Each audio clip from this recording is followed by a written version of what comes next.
Innal hamdalillah nahmaduhu wa nasta'inuhu wa nastaghfiruh wa na'udzu billahi min syururi anfusina wa min sayyiati a'malina may yahdihillahu fala mudhillalah wa may yudlil fala hadiyalah. Asyhadu an la ilaha illallah wahdahu la syarikalah wa asyhadu anna Muhammadan abduhu wa rasuluh alladzi la nabiyya ba'dah, amma ba'du. Hadirin ikhwatu iman jamaah Masjid Al-Kautsar yang dirahmati Allah Subhanahu wa taala, pada Rabu yang keempat kajian yang kita bahas adalah tentang fikih, yaitu fikih ibadah. Fikih ibadah yang dibahas dan disistematiskan oleh para ulama itu ada beberapa pembahasan. Misalnya kita mengacu kepada fikih muyassar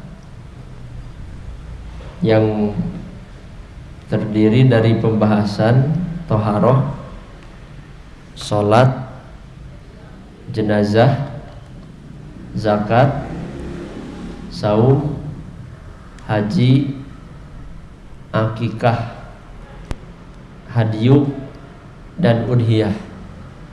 Itulah lingkup pembahasan fikih ibadah.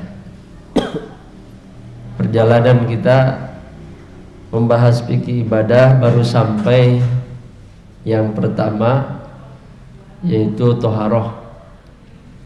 Yang thaharah ini juga terbagi kepada 10 bab, 10 pembahasan yang sudah dibahas.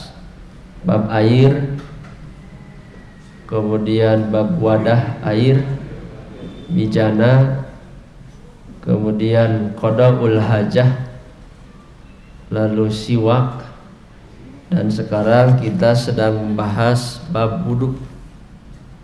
Jadi kita niatkan saja secara jama'i dalam hati masing-masing ingin menghatamkan semua pembahasan fikih, walaupun secara logika kita dari sekian banyak baru di thaharah. Tapi mudah-mudahan dengan niat yang kuat kita ingin hatam, kita ingin tafakuh fiddin, memahami agama, walaupun tidak sampai usia kita menguasainya.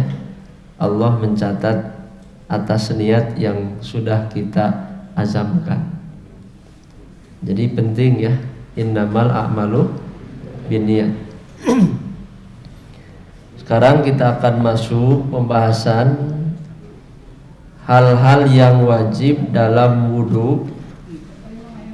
Itu sudah kita bahas pada bulan lalu, kita bahas sekilas. Yang pertama, di dalam wudu itu adalah membasuh seluruh wajah. Ini wajib. Jadi orang yang berwudu tidak membasuh wajah berdosa dan tidak dianggap berwudu. Itu dalilnya secara umum ada dalam surat Al-Maidah ayat ke-6.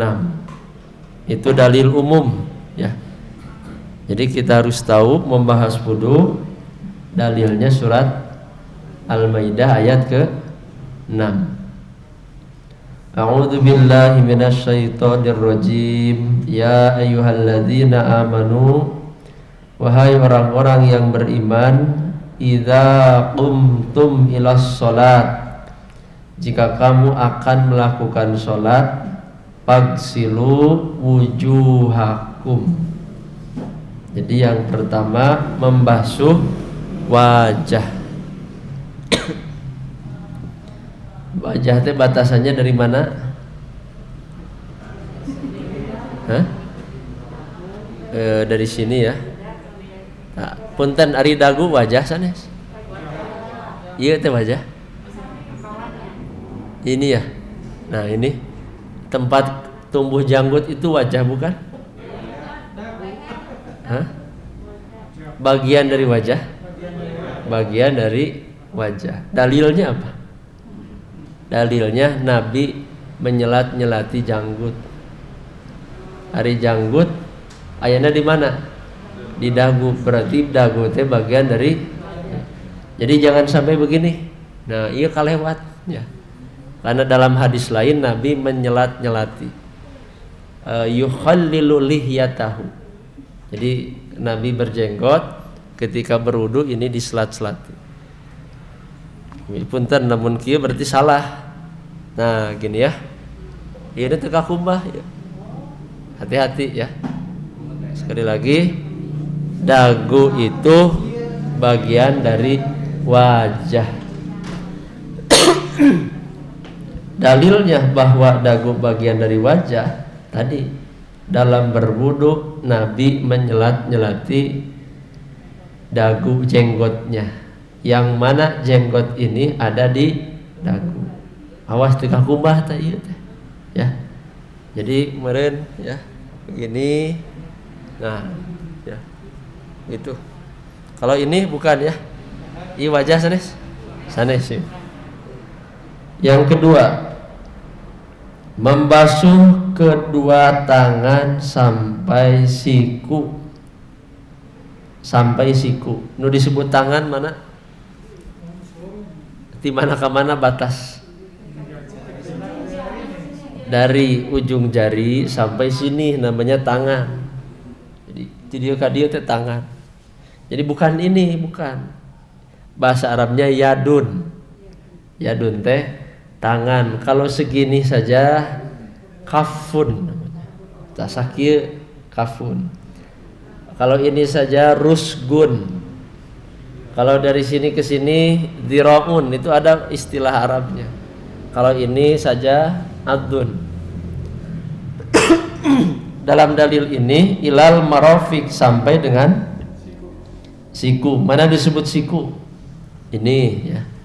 Jadi hati-hati wudu nepi ka dieu siku tidak terbasuh. Itu diulangi lagi.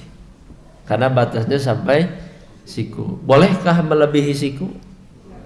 Boleh? Boleh tidak? Boleh kalau melebihi. Yang tidak boleh kurang dari itu ya. Nanti namanya isbag. Isbagul wudu. Jadi wudu itu ada dua macam nanti. Ada yang isbag sempurna, ada yang takhfif ringan. Jadi takhfif mah sekali itu ya. Pas-pasan itu namanya takhfif. Yang ketiga, yang wajib dalam berwudu itu adalah mengusap seluruh kepala bersama kedua telinga. Jadi sapaket. Kaharto sapaket? Kumaha sapaket? Ya sekali kerja gitu ya. Jadi gimana caranya? Kumaha cara mengusap kepala? Salami ieu kumaha di toilet sanes. Punten sanes. Nah, ini harus dibuka nih kopiahnya. Jadi caranya itu diterangkan oleh hadis Abdullah bin Zaid, ada di Bulughul Maram juga ya.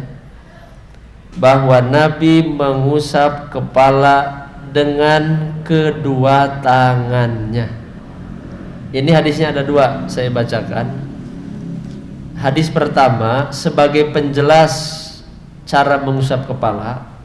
Hadis pertama mengatakan Nabi mengusap kepala dan kedua telinga satu kali. Arto sekali. Berbeda dengan anggota yang lain. Kalau tangan, wajah itu bisa 1, 2 sampai 3.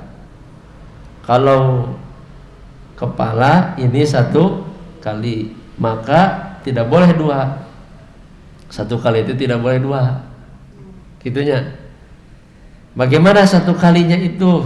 Maka dalam hadis lain Abdullah bin Zaid menerangkan masaha ra'sahu biyadaihi, dengan kedua tangan. Jadi sanes kieu tah. Nah, sanes ya. Bukan 1 tapi 2. Berarti kieu 2 teh 2 nana. Kieu dari mana? Bada'a bi muqaddam ra'sih. Beliau memulai dari bagian depan. Mana nu disebut depan kepala? Ini ya. Berarti kieu jadi dia ke mana? Zahaba bihima ila qafahu. Zahaba itu pergi ya. Maksudnya dijalankan ke belakang. Qafa itu ini tengkuk. Terus dia ke mana? Summaradahuma. Kemudian mengembalikan kedua tangan itu ilal makanil ladzi bada'a minhu. Nah, kan tadi. Nah, terus dia ke mana? Nah, wa adkhala sababah teh ini telunjuk ya, memasukkan ke telunjuknya, dan ini di belakang. Nah, gitu ya. Jadi kieu, nah itu sebagai bayan, sebagai penjelasan cara mengusap kepala. Jadi mohon maaf ya, kalau diusap begini pakai dalil yang mana? Aya nu kitu? Nah, diingatkan saja ya.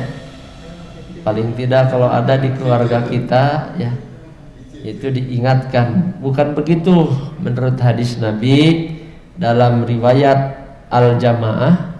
Al-Jamaah itu mayoritas ahli hadis meriwayatkan begitu caranya. Untuk menguatkan ada di Bulughul Maram, hadis tentang bab wudu. Yang keempat, wajib dalam berwudu itu adalah membasuh 2 kaki sampai dengan mata kaki. Wa arjulakum ilal ka'bain. Itu yang keempat. Mata kaki itu yang mana? Pemuncangan ya. Ada lagi aqob. Tahu aqob? Aqob. Tumit yang mana tumit? Yang di belakang ya. Nah, hati-hati, Nabi pernah mengancam jangan sampai tumit tidak terbasuh. Wailul lil aqobi minan nar. Ancamannya neraka. Menunjukkan wudu teh tong gurung gusuh, tong asal beres, tong asal basuh, tingali anggota-anggota wudunya sempurna atau tidak tercucinya. Maka di sini batasan untuk kedua kaki adalah ilal ka'bain.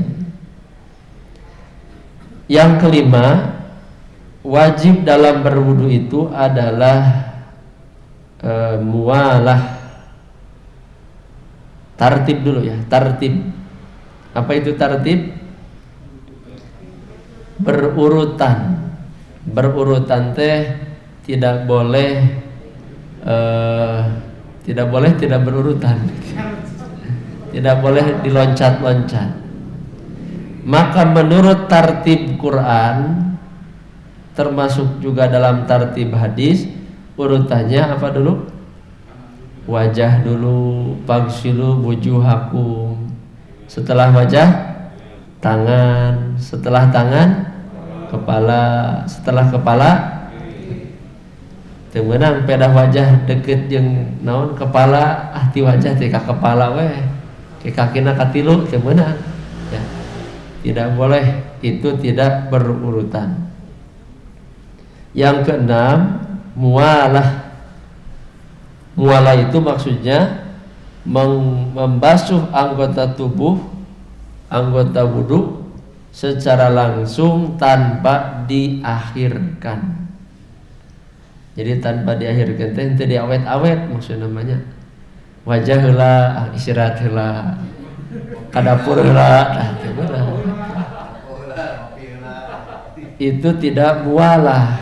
Jadi mualah itu adalah langsung tanpa ditunda, tanpa diakhirkan. Karena Nabi berwudunya secara mualah, berturut-turut. Kemudian dalam hadis lain sebagai penguat, Nabi pernah melihat ada laki-laki yang sedang sholat.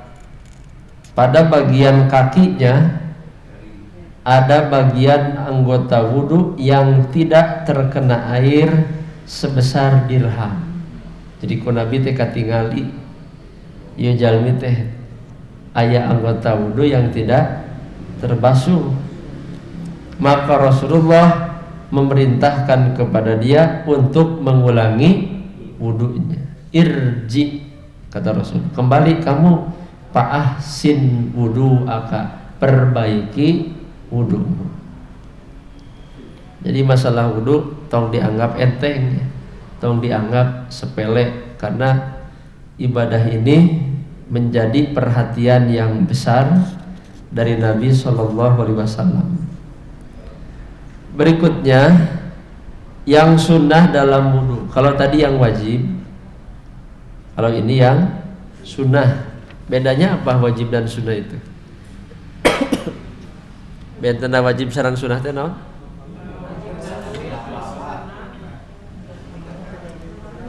Kalau sunnah mah ditinggalkan berkurang pahala, tidak berdosa tapi berkurang pahala, rugi untung. Nah, maka harus dilaksanakan. Di sini para ulama berijtihad. Ada 8 yang termasuk sunnah dalam berwudu. Yang pertama membaca basmalah. Hadisnya Abu Hurairah berkata, Rasulullah bersabda, la sholata liman la wudu alahu. Tidak ada sholat bagi yang tidak berwudu. Wala wudu'a liman lam yadhkurismallah alaih, dan tidak sempurna wudu. Jadi la di sini diartikan kamaliyah, kesempurnaan. Tidak sempurna wudu liman lam yadhkurismallah, bagi yang tidak menyebut nama Allah. Hartos ya. Berarti sebelum berwudu membaca Bismillahirrahmanirrahim. Tapi hadis nate doib. Semua ahli hadis ya mengatakan sanadnya doib. Apakah karena doib tidak diamalkan? Diteliti lagi oleh ahli hadis, doibnya itu banyak jalurnya, maka bisa naik derajat. Hadis doib satu sama lain bisa saling menguatkan. Nanti dalam ilmu hadis namanya Hasan li Ghairi. Jadi hadis yang bisa diamalkan teh 4 ya. 1 sahih li dzatihi. 2 sahih li ghairihi. 3 hasan li dzatihi. 4 hasan li ghairihi. Tos 4. Pernah mendengar istilah ini? Atau pernah mendengar hadis sahih? Naon dari hadis sahih teh? Hadis sahih teh hadis nu teu dhaif gitu ya. Tahu mun ditaros ari disebut hadis sahih cirinya apa? Nah, ciri hadis sahih termasuk syarat hadis sahih ada 5. Udah katalar ya, walaupun teu masantren tapi tahu ini hadis sahih. 1 sanadnya bersambung. Kabayang sanad bersambung? Sanad teh kieu Bu, Rasul ke Nabi, Rasul ke Nabi, Rasul ke sahabat, sahabat ke tabiin, tabiin ke tabiun tabiin. Itu namanya apa? sanad. Nah, sanadnya bersambung, guru dan murid sejaman, bertemu, mendengar. 3 syarat. Itu yang dimaksud dengan sanad bersambung. Sejaman. Apakah yang sejaman pasti bertemu? Belum. Sok sekali deh. Setiap yang sejaman bertemu? Belum. Makanya bukan hanya sejaman, tapi harus bertemu. Apakah setiap yang bertemu mendengar? Belum tentu, tapi harus mendengar. Sejaman, bertemu, mendengar. Itu yang disebut sanadnya bersambung. 2, rawinya adil. Rawinya adil. Maksud rawi adil itu maksudnya rawinya bukan pelaku maksiat. Rawinya orang yang takwa, orang yang soleh, orang yang jauh dari kekufuran, bid'ah, fasik. Itu syarat yang kedua. 3, rawinya dobat. Dobat itu berarti kuat secara hafalan. Jadi dobat ada 2 deh, dobat sodar dan dobat kitab. Ada yang kuat hafalan, ada yang kuat catatan. Bapak Ibu ahli pengajian kuat hafalan, kuat catatan? Itu dua nana. Jadi mal bisa jadi rawi. Ya. Jadi jika namun orang jadi rawi hadis ditolak hadis nanti, karena tidak memenuhi dobtu. Ya minimal tidak kuat hafalan, berarti kuat catatan. Tidak kuat catatan, kuat hafalan. Da ilmu mah 2 eta ya. 3. Yang ketiga adil dobat. Yang keempat berarti ya tidak sad. Sad itu bertentangan dengan yang kuat. Hadis doib, hadis sahih itu tidak boleh bertentangan dengan yang kuat. Itu namanya sad. Yang kelima illat. Illat itu tidak ada kecacatan. Jadi hadis doib tidak, hadis sahih tidak boleh ada sedikit pun cacat. Contoh kecacatan hukumaha, kieu kecacatan teh Bu, rawi teh sajaman bertemu mendengar, tapi hadis yang diriwayatkan bukan dari dia tapi dari yang lain. Tai mah hese, berarti ada kecacatan. Kartos Bapak Ibu teh mendengar dari saya satu ilmu, kemudian Bapak Ibu mengatakan dari saya, padahal bukan dari saya, dari yang lain. Itu jadi doi hadis illat. Walaupun mendengar ilmu dari saya, tapi yang disampaikan bukan dari saya, dari yang lain. Itu illat. Kecacatan yang tersembunyi ya. Hanya ahli hadis tertentu yang bisa menemukan kecacatan itu. Nah, tentang bismillah, ulama hadis mengatakan hadisnya doib karena memang ada rawi di setiap sanadnya itu ada rawi yang doib. Tapi mereka sepakat hadis doib satu sama lain kalau banyak jalur bisa naik tingkat menjadi hasan li ghairi. Hasan li ghairi teh piraku cenah rawi nu sarua doib isina teh sarua. Lamun kitu mah isina beda, nah itu perlu dipertanyakan. Isinya apa? Menerangkan bahwa Nabi membaca bismillah, atau Nabi mengatakan tidak ada wudhu bagi yang tidak membaca bismillah. Maka kesimpulannya hadis yang menerangkan membaca bismillah sebelum wudhu bisa dijadikan hujjah, artinya bisa diamalkan. Anu unik mah Bu maca Sahih Bukhari. Nah ieu mah kadang-kadang maca Sahih Bukhari mah kada hati-hati ya. Sahih Bukhari ada pembahasan membaca bismillah ketika berwudu, sebelum berwudu. Tapi hadis yang dicantumkan bukan hadis ini, karena mengetahui bahwa hadis itu dhaif. Imam Bukhari mencantumkan hadis apa? Bahwa sebelum berwudu itu harus membaca bismillah. Mohon maaf, hadis yang dicantumkan hadis doa sebelum hubungan suami istri. Sekali deh, hadis yang dicantumkan hadis berhubungan dengan suami dengan istri. Sakilas naon kaitanana hadis tentang berhubungan suami istri disimpan tina bab wudu.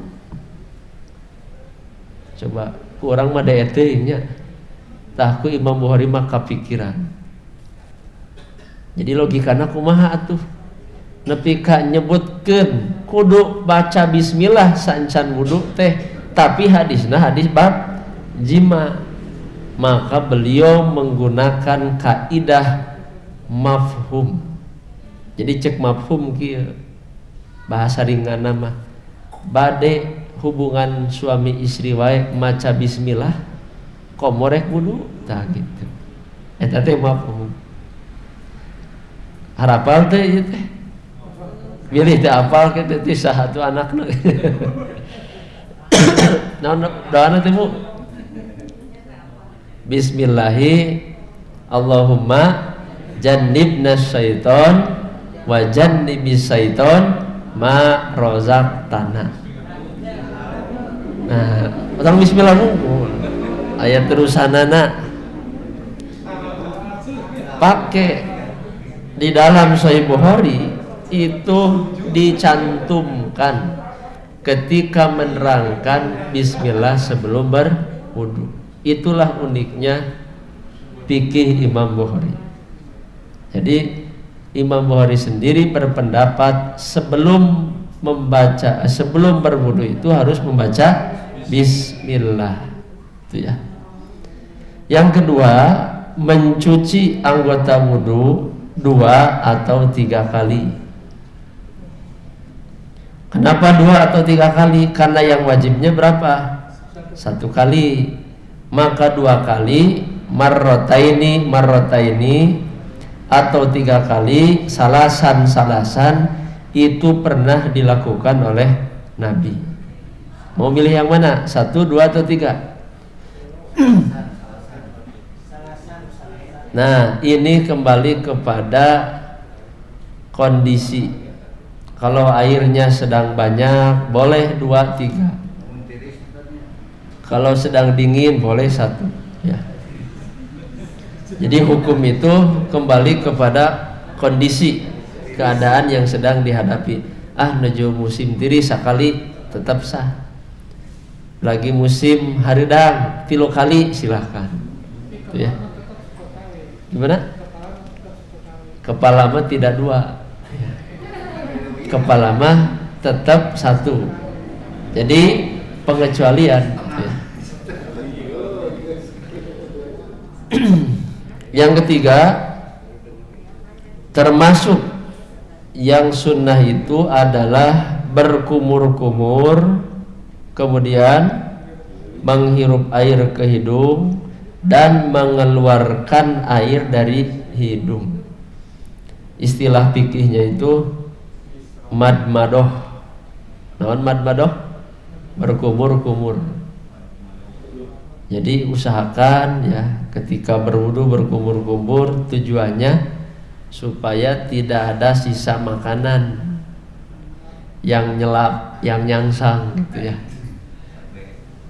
Yang kedua, sambil berkumur-kumur adalah menghirup air ke hidung.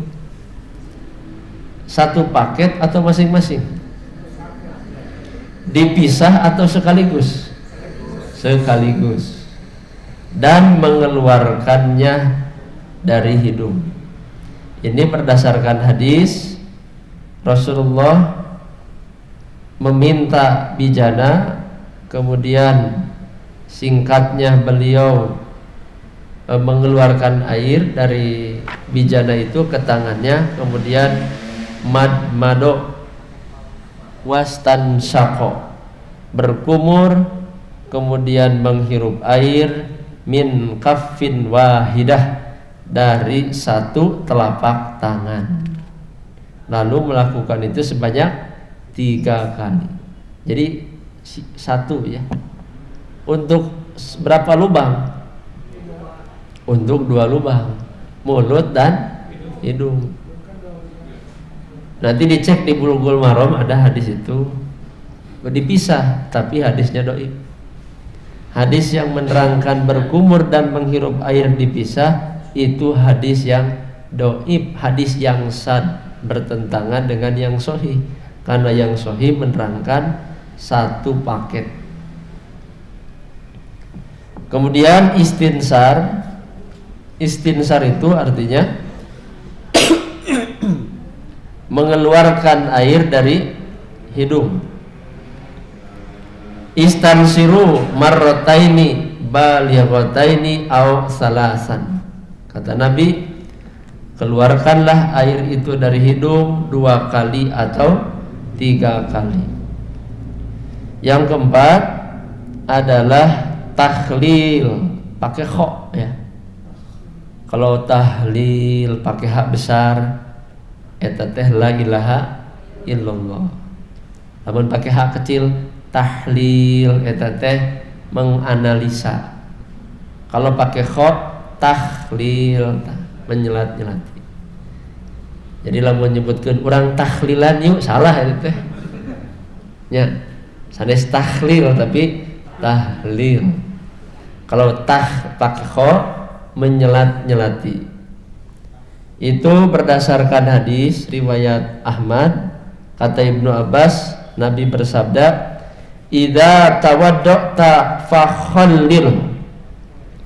Jika kamu berwudu, hendaklah kamu menyelat-nyelati asabi' yadaik wa rijlaik, menyelat-nyelati kedua tanganmu dan kedua kakimu. Ya, itulah hikmahnya teu meunang rurusuhan teh. Kieu gitu ya. Hikmahnya apa kira-kira ya? Agar bersih, bisa jadi aya kuman di dieu teh, aya corona nyempil di dieu tah. Mun di kieu mah corona teh jadi paeh begitu ya. Hikmah apa? Tuh refleksi secara kesehatan ya. Tapi niat kita ibadah, walaupun belum tahu sebelumnya ada kaitan dengan kesehatan, ini ada nilai ibadah. Tuh. Yang kelima, yang kelima itu mendahulukan anggota wudu bagian kanan. Idza tawadda'tum fabda'u bimayaminikum. Kata Rasulullah, apabila kalian berwudu, dahulukanlah bagian kanan anggota wudumu. Jadi pernah dibahas bulan lalu, temenang diselang. Tahu diselang? Diselang-seling, kanan heula terus kiri kanan nanaon ada itu. Ya. Jadi selesaikan dulu bagian kanan, kemudian bagian kiri gitu. Ini hadisnya, tawadda'tum fabda'u bimaya minikum, termasuk ketika membandikan jenazah. Pernah kan membandikan jenazah? Itu bagian kanan didahulukan. Kemudian yang keenam, membaca syahadat sesudah wudu. Kumaha bacaan teh? Asyhadu an la ilaha illallah wahdahu la syarikalah wa asyhadu anna muhammadan abduhu wa rasuluh. Kata Rasulullah, tidaklah seorang berwudu dengan isbag sempurna. Tadi sunnahnya dilaksanakan, terlebih lagi yang wajib diselat-selati gitu ya. Kemudian sempurna, maka Rasul mengatakan, lalu dia membaca syahadat, maka akan dibuka baginya pintu-pintu surga. Jadi dari hadis ini membuka pintu surga teh ternyata bukan hanya Ramadan. Kan biasanya di Ramadannya idza jaa Ramadan futihat abwabul jannah. Jika Ramadan datang maka dibukalah pintu surga. Hari di luar Ramadan berarti pintu teh ditutup teh. Nah, di hadis ieu teh dibuka. Berarti rek muka pintu surga mah teu kudu ngantosan Ramadan wae. Wudu anu bener, wudu yang benar, maka akan dibukakan pintu surga. Hari pintu surga geus dibuka kumaha kan itu nah. Kumaha. Tapi kajian tiasa lebat namanya. Artinya ada nilai keutamaan, kelebihan untuk ibadah tersebut. Seperti ayat hadis, amal manusia itu mingguan disetorkan pada hari Kamis sore. Maka aku ingin ketika amal disetorkan dalam keadaan saum, maka Rasul mah saum Kamis teh. Kebetulan amalnya disetorkan mingguan gitu. Tapi hadis lain mengatakan orang yang memutuskan silaturahmi katahan amal nanti itu bisa disetor, rugi ya. Maksudnya kumaha memutuskan silaturahmi papaseaan. Jadi ulah mun bisa mah ulah aya musuh tong papaseaan. Naon bahayana amalna ditahan. Jadi kudu nama disetorkeun minggu ayeuna teh ka Allah. Tapi lantaran mutuskeun silaturahmi boga musuh papaseaan, tidak mau saling perhatian, berbagi dan sebagainya, maka amalnya tertahan. Itu bahayanya. Berikutnya yang ketujuh, adakah berdoa mengangkat tangan setelah berwudu? Atau kia pertanyaan umumnya, apakah berdoa sambil mengangkat tangan disyariatkan? Nah itu dulu pertanyaan umumnya. Ari kieu teh ibadah sanes. Ari kieu teh ibadah sanes. Ari berdoanya ibadah. Berdoanya secara lisan kita ibadah. Mengangkat tangannya ibadah. Ibadah lain selain dari berdoa itu. Maka berdoa sambil mengangkat tangan dua ibadah yang berbeda. Gitunya. Sami Allahu liman hamidah. Maca naon eta? Tuh ngangkat tangan deh. Ngangkat tangan. Jadi kalau ada yang bertanya, apakah ada dalil bahwa berdoa mengangkat tangan? Banyak, tapi tidak semua. Tidak semua doa ada syariat mengangkat. Nah itu, tidak semua itu berarti sebagian. Di mana saja? Tidak semua itu berarti di mana saja mengangkat tangan. Nanti ahli hadis meneliti, di antaranya ketika istisqa, kemudian ketika wukuf di Arafah, ya, kemudian termasuk ketika berwudu, setelah berwudu. Saya bacakan hadisnya. Abu Musa berkata, Nabi SAW mengambil air, lalu beliau berwudu, summa rafa'a yadaihi, kemudian mengangkat kedua tangannya. Nah, ada yang bertanya ya, Ari mengangkat kedua tangan teh nah membaca syahadat atau sanes? Jadi asyhadu an la ilaha illallah wahdahu la, nah gitu atau bukan? Maka kalau kita membaca hadisnya, itu dua hadis yang berbeda konteks. Artinya membaca syahadatnya tidak ada syariat mengangkat tangan. Jadi tong di Thariqatul Jami jadi kieu karena beda isi, beda hadis. Rasul mengangkat kedua tangan ketika berdoa setelah wudu itu, isi doanya Allahumma gfirli Ubaid bin Amir. Ya Allah, ampunilah untuk Ubaid bin Amir.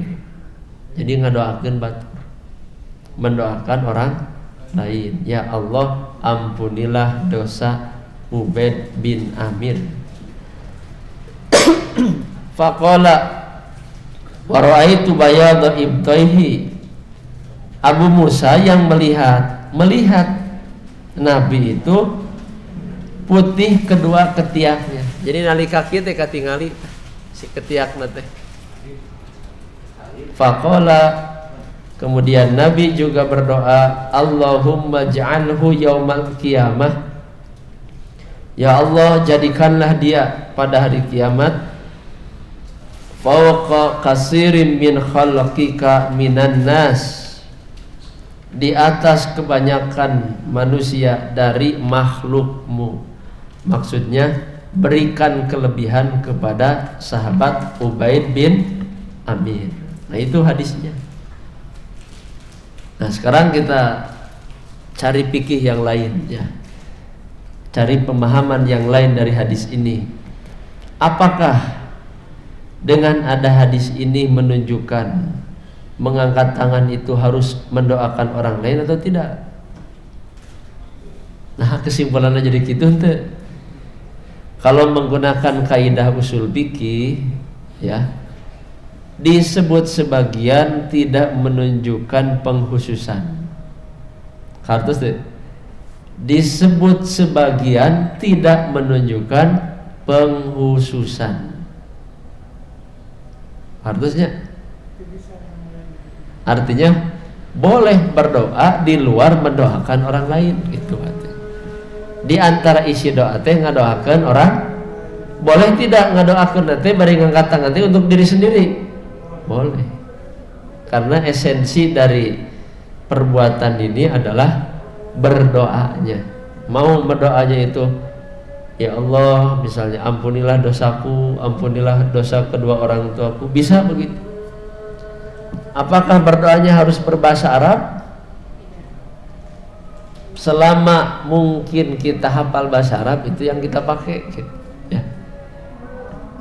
Nah yang terakhir satu lagi masih tentang sunnah wudu adalah menyapu ubun-ubun, sorban dan kedua khuf. Bagi yang tidak membuka tutup kepala, hendaklah mengusapnya disertai dengan jambul rambutnya. Berdasarkan hadis Mughirah bin Syu'bah bahwa Nabi berwudu kemudian beliau mengusap ubun-ubunnya. Jadi bagi yang tidak membuka kerudung jadi tetap diusap ya nama. Ya. Terus ieu kumaha? Tidak. Ieu nama bahasa anu biasa, tapi ubun-ubunnya diusap. Itulah diantara sunnah berwudu. Hadirin ikhwati iman, jamaah yang dirahmati Allah. Mangga ngisi ya.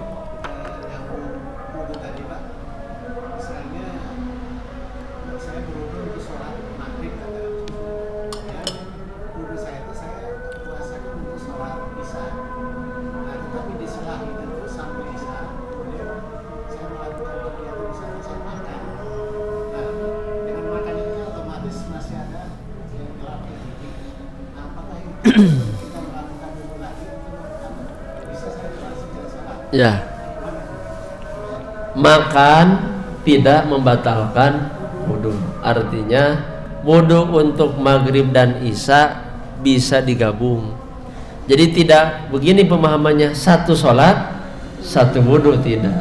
Sepanjang kita wudu untuk sholat subuh nepi ka zuhur teh can batal gitu teh. Sahkah sholat zuhur dengan wudu pada subuh? Sah. Walaupun makan. Nah, makan teh nyarelap kumaha tah teu wudu teu naon sah tetap. Tapi dibersihan we sebelum sholat ya. Kalaupun mau berwudu lagi itu namanya tajdid, disunahkan. Jadi boleh berwudu lagi, memperbaharui wudu, namanya tajdidul wudu. Begitu ya. Sekian dulu barangkali untuk malam ini, mudah-mudahan menjadi tambahan ilmu yang bermanfaat. Aqulu qauli hadza wa astaghfirullah li wa lakum. Assalamualaikum warahmatullahi wabarakatuh.